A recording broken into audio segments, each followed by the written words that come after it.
L'étape s'est déroulée dans de très bonnes conditions une fois de plus. Au départ à Sainte-Anne, au passage de la première marque de parcours, c'est l'équipage de Karl Chipotel qui aura pris finalement le meilleur départ avec Jean Forbin, suivi de son neveu Marc, également Francis Rosé et Guillaume Aubert.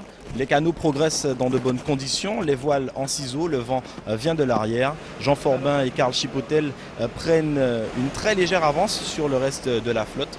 En milieu de flotte, on retrouve un autre groupe de canots comme celui barré par Tristan Comorne ou encore celui de Dimitri Flandrina, le Saint-Rosien, qui malheureusement abandonnera après avoir cassé son gui au niveau de l'îlet du Gosier. Et c'est finalement Guillaume Aubert qui sera en tête à cet endroit, suivi de Marc Forbin. Derrière eux, le groupe de chasse comprend Karl Chipotel, Francis Rosé, Daryl Garçon, Villebon-Marcelin et Jonas Astorga qui fait un retour surprenant et dépasse même Villebon-Marcelin grâce à sa pointe de vitesse. Jean Forbin est alors un peu lâché.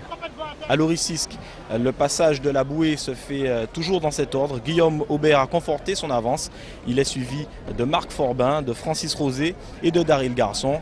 Un peu plus loin, on retrouve Villebon-Marcelin devant Karl Chipotel, Jonas Astorga et Jean Forbin. Guillaume Aubert s'impose sur Rafale 2. La deuxième place revient à Francis Rosé qui réalise aussi la bonne opération en général. Marc Forbin se classe troisième.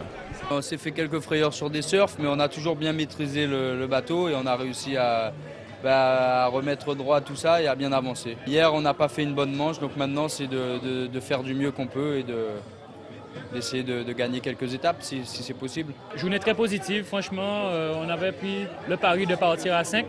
Donc, chose qui était un peu suicidaire, mais on a réussi notre pari quand même. On a mené la tête de la course. On s'est fait un peu remonter à partir de l'île du Gosier par notre concurrent.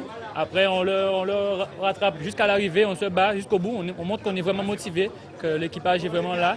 Donc, franchement, bilan très positif. On a fait une bonne course. La cohésion de l'équipe, elle est là. Maintenant, ça nous permet de faire un résultat à la manche de Pointe-à-Pitre, mais rien n'est fait. On n'est même pas à mi-parcours du TGVT.